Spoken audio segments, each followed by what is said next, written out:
السلام علیکم ورحمۃ اللہ وبرکاتہ۔ ناظرین، جیسا کہ سورہ بقرہ کی تلاوت چل رہی ہے، آج ہم سورہ بقرہ کی 143 آیت نمبر کا 143 کا مطالعہ کریں گے انشاءاللہ العزیز۔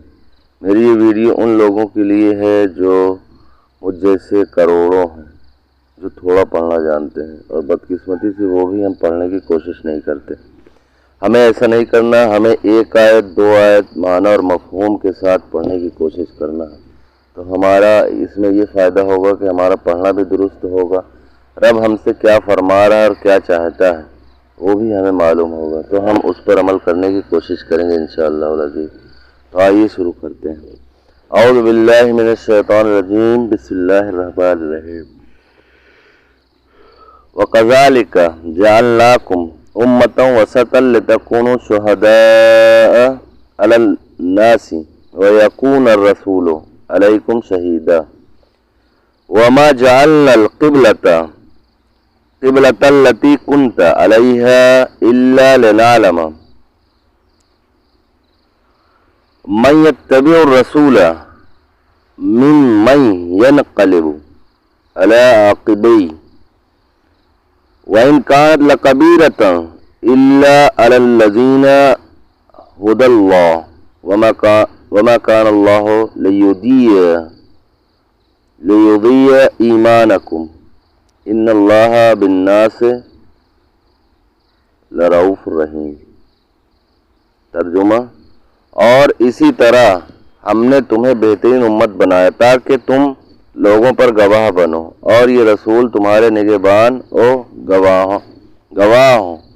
اور اے حبیب، تم پہلے جس قبلہ پر تھے ہم نے وہ اسی لیے مقرر کیا تھا کہ دیکھیں کون رسول کی پیروی کرتا ہے اور کون الٹے پاؤں پھر جاتا ہے، اور بے شک وہ لوگ جنہیں اللہ نے ہدایت دی تھی ان کے علاوہ لوگوں پر یہ بہت بھاری تھی، اور اللہ کی یہ شان نہیں کہ تمہارا ایمان ضائع کر دے، بے شک اللہ لوگوں پر بہت مہربان رحم والا ہے۔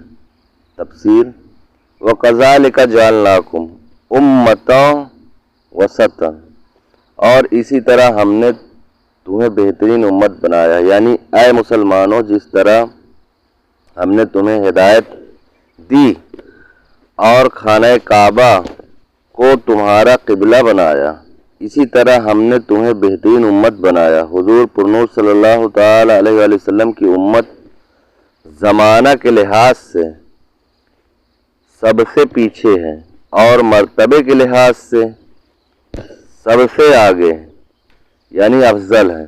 افضل کے لیے یہاں وسط کا لفظ استعمال کیا گیا ہے، اور عربی میں بہترین کے لیے بھی وسط کا استعمال ہوتا ہے۔ لِتَكُونُوا شُهَدَاءَ، تاکہ تم گواہ ہو جاؤ۔ مسلمان دنیا و آخرت میں گواہ ہیں۔ دنیا میں تو اس طرح کہ مسلمان کی گواہی مومن و کافر سب کے بارے میں شرعاً معتبر ہے، اور کافر کی گواہی مسلمان کے خلاف معتبر نہیں۔ نیز اللہ تعالیٰ کے فضل سے مردوں کے حق میں بھی اس امت کی گواہی معتبر ہے، اور رحمت و عذاب کے فرشتے اس کے مطابق عمل کرتے ہیں۔ چنانچہ بخاری شریف میں حضرت انس بن مالک رضی اللہ تعالی عنہ سے روایت ہے کہ صحابہ اکرام رضی اللہ تعالی عنہم کے پاس سے ایک جنازہ گزرا تو انہوں نے اس کی تعریف کی۔ نبی کریم صلی اللہ تعالی علیہ وآلہ وسلم نے فرمایا واجب ہو گئی۔ پھر دوسرا جنازہ گزرا تو صحابہ اکرام رضی اللہ تعالی عنہم نے اس کی برائی بیان کی۔ حضور پرنور صلی اللہ تعالی علیہ وآلہ وسلم نے فرمایا واجب ہو گئی۔ حضرت عمر فاروق رضی اللہ تعالی عنہ سے نے دریافت کیا، یا رسول اللہ صلی اللہ تعالی علیہ وآلہ وسلم، کیا چیز واجب ہو گئی؟ ارشاد فرمایا، پہلے جنازے کی تم نے تعریف کی اس کے لیے جنت واجب ہو گئی، اور دوسرے کی تم نے برائی کی، اس کے لیے دوزخ واجب ہو گئی۔ تم زمین میں اللہ تعالیٰ کے گواہ ہو، سبحان اللہ، اور آخرت میں اس امت کی گواہی یہ ہے کہ جب تمام اولین و آخرین جمع ہوں گے اور کفار سے فرمایا جائے گا کہ کیا تمہارے پاس میری طرف سے ڈرانے اور احکام پہنچانے والے نہیں آئے، تو وہ انکار کریں گے اور کہیں گے کہ کوئی نہیں آیا۔ حضرت انبیاء علیہ السلام سے دریافت کیا جائے گا تو وہ عرض کریں گے کہ یہ جھوٹے ہیں، ہم نے انہیں تبلیغ کی ہے۔ اس بات پر انبیاء اکرام علیہ السلام سے کافروں پر حجت قائم کرنے کے لیے دلیل طلب کی جائے گی۔ وہ عرض کریں گے کہ امت محمدیہ ہماری گواہ ہے، چنانچہ یہ امت پیغمبروں کے حق میں گواہی دیں گی کہ ان حضرات کی تبلیغ فرمائی۔ اس پر گزشتہ امت کے کفار کہیں گے امت محمدیہ کو کیا معلوم، یہ تو ہم سے بعد میں آئے تھے۔ چنانچہ امت محمدیہ سے دریافت فرمایا جائے گا کہ تم کیسے جانتے ہو؟ وہ عرض کریں گے یا رب عز و جل، تو نے ہماری طرف اپنے رسول محمد مصطفیٰ صلی اللہ تعالیٰ علیہ وآلہ وسلم کو بھیجا، قرآن پاک نازل فرمایا، ان کے ذریعے سے ہم قطعی و یقینی طور پر جانتے ہیں کہ حضرات انبیاء علیہ السلام نے کامل طریقے سے فرض تبلیغ ادا کیا۔ پھر سید الانبیاء صلی اللہ تعالیٰ علیہ وآلہ وسلم سے آپ کی امت کے متعلق دریافت فرمایا جائے گا تو حضور پرنور صلی اللہ تعالیٰ علیہ وآلہ وسلم کی تصدیق فرمائیں گے۔ زبان کی احتیاط نہ کرنے کا نقصان۔ یہاں یہ بات یاد رہے کہ یہ تمام گواہیاں امت کے صالحین اور اہل صدق حضرات کے ساتھ خاص ہے، اور ان کے معتبر ہونے کے لیے زبان کی نگہداشت شرط ہے۔ جو لوگ زبان کی احتیاط نہیں کرتے اور بے جا خلاف شرع کلمات ان کی زبان سے نکلتے ہیں اور ناحق لعنت کرتے ہیں، صحیح حدیثوں کے مطابق روز قیامت نہ وہ شفاعت کریں گے اور نہ وہ گواہ ہوں گے۔ اللہ اکبر۔ وَيَكُونَ الرَّسُولُ عَلَيْكُمْ شَهِيدًا، رسول تم پر گواہ ہوں گے۔ علامہ اسماعیل حقی رحمۃ اللہ تعالیٰ علیہ فرماتے ہیں حضور پرنور صلی اللہ تعالیٰ علیہ وآلہ وسلم کی گواہی یہ ہے کہ آپ ہر ایک کے دینی رتبے اور اس کے دین کی حقیقت پر مطلع ہیں۔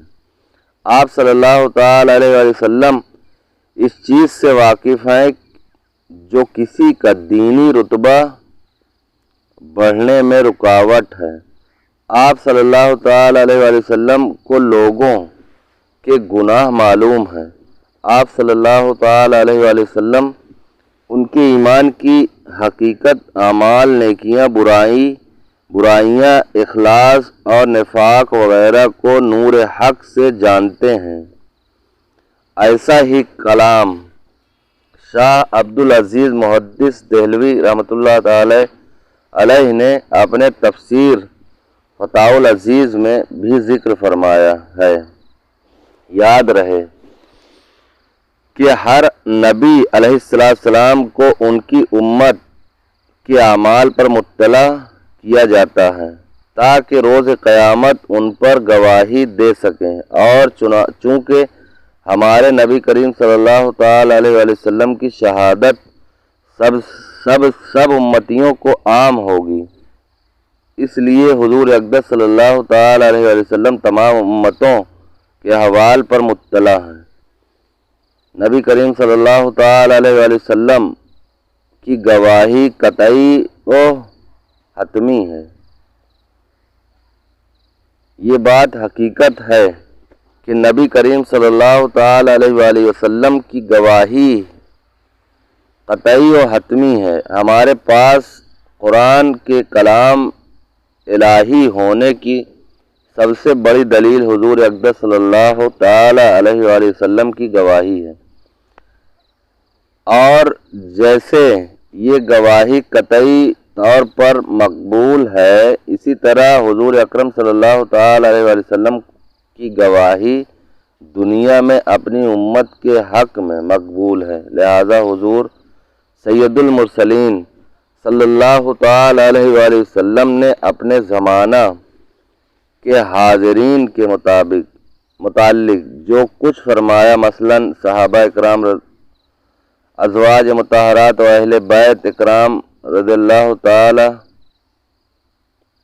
عنہم کے فضائل و مناقب یا غیر موجود لوگوں جیسے حضرت اویس قرنی رضی اللہ تعالی عنہ یا بعد والوں کے لیے جیسے حضرت امام مہدی رضی اللہ تعالی عنہ وغیرہ کے لیے جو کچھ فرمایا، ان سب کو تسلیم کرنا لازم ہے۔ لنعلم من یتبع الرسول، تاکہ دیکھیں کون رسول کی پیروی کرتا ہے۔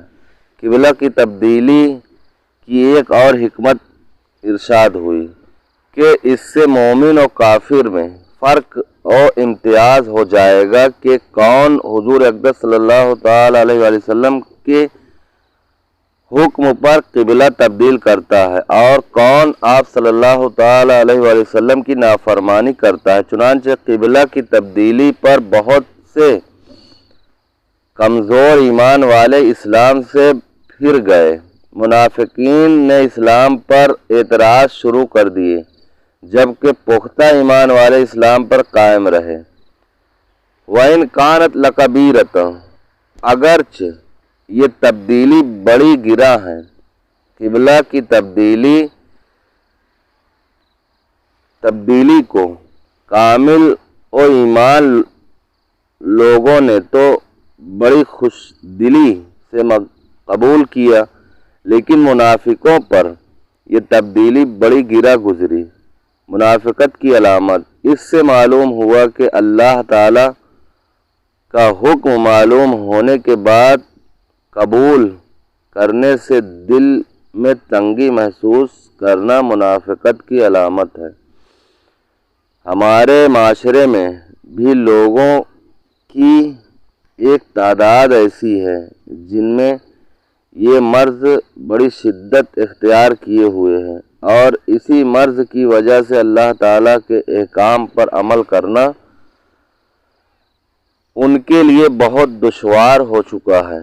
حالانکہ کامل مسلمان کی شان تو یہ ہے کہ جب اسے اللہ تعالیٰ کا کوئی حکم معلوم ہو جائے تو اس کے سامنے سر تسلیم خم کر دے اور اپنے نفس سے اٹھنے والی وہ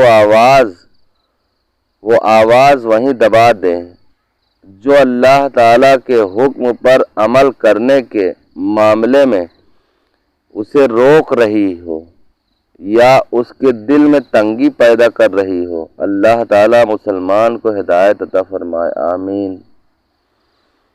وَمَا كَانَ اللَّهُ لِيُضِيعَ إِيمَانَكُمْ، اور اللہ کی یہ شان نہیں کہ تمہارا ایمان ضائع کر دے۔ قبلہ کی تبدیلی یہودیوں کو ہضم نہیں ہو رہی تھی اور یہ طرح طرح کے مسلمانوں کو اس کے خلاف بھڑکانے کی کوشش کر رہے تھے۔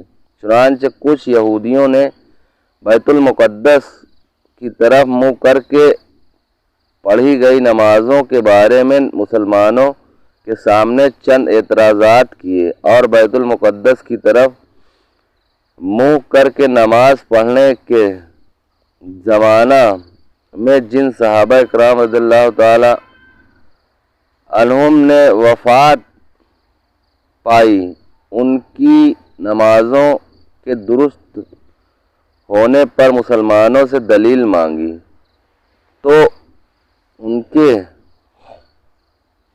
رشتہ داروں نے تاجدار رسالت صلی اللہ تعالی علیہ وآلہ وسلم سے ان کی نمازوں کا حکم دریافت کیا کہ وہ نمازیں ہوئی یا نہیں۔ اس پر یہ آیات کریمہ نازل ہوئی اور انہیں اطمینان دلایا گیا کہ ان صحابہ اکرام رضی اللہ تعالی عنہم کی نمازیں ضائع نہیں ہوئی، ان پر انہیں ثواب ملے گا۔ یاد رہے کہ اس آیات مبارکہ میں ایمان سے مراد نماز ہے۔ اصل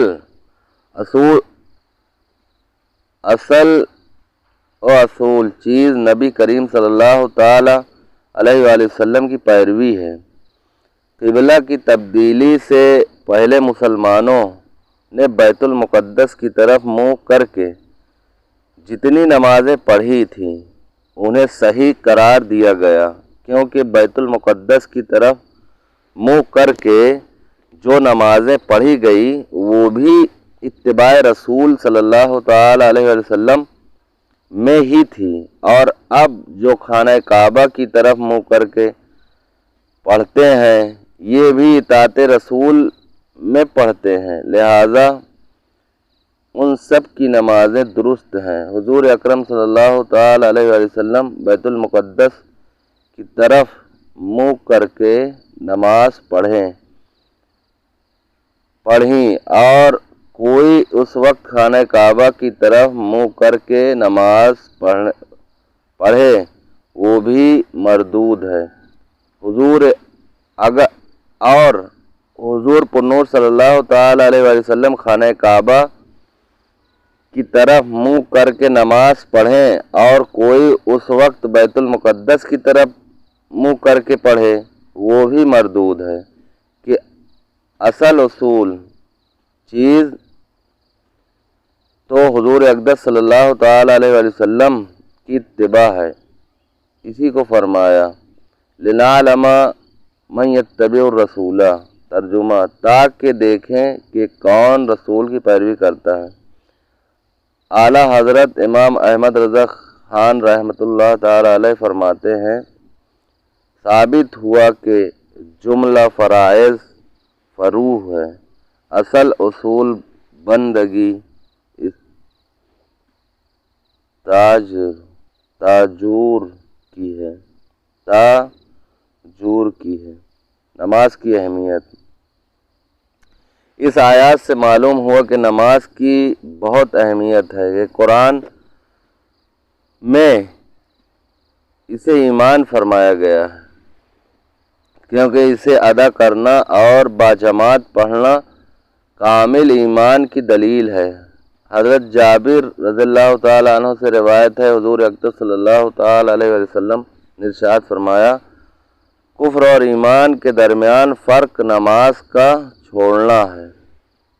اللہ اکبر۔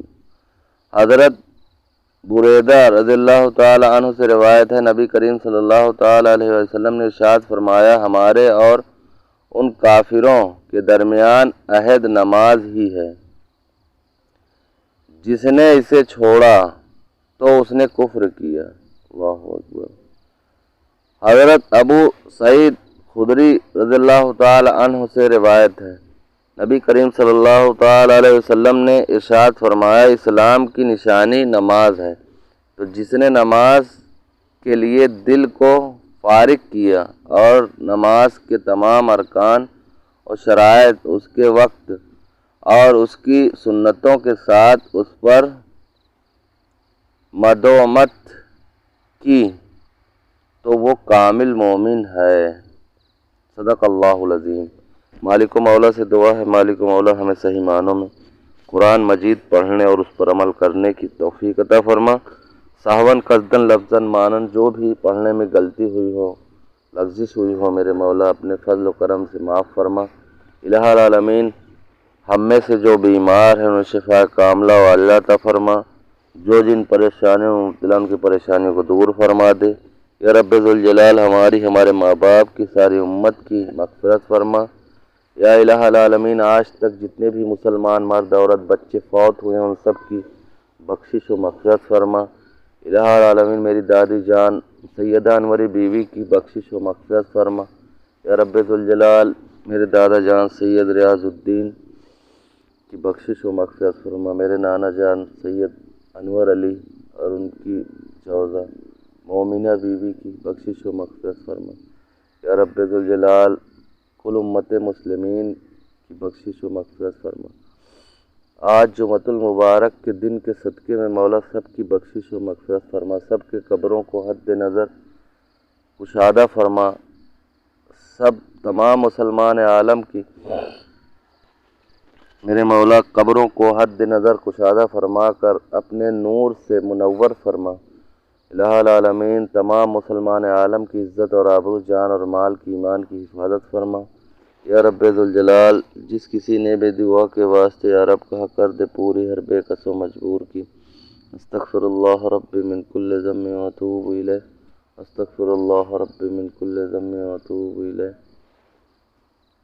آمین آمین بجاہ النبی الامین صلی اللہ علیہ یا محمد صلی اللہ علیہ وآلہ وصحبہ وبارک وسلم۔ جزا اللہ عنا محمد ما هو آلہ صلی اللہ تعالی علیہ وآلہ وسلم۔ جزا اللہ عنا محمد ما هو آلہ صلی اللہ تعالی علیہ وآلہ وسلم۔ السلام علیکم ورحمۃ اللہ وبرکاتہ۔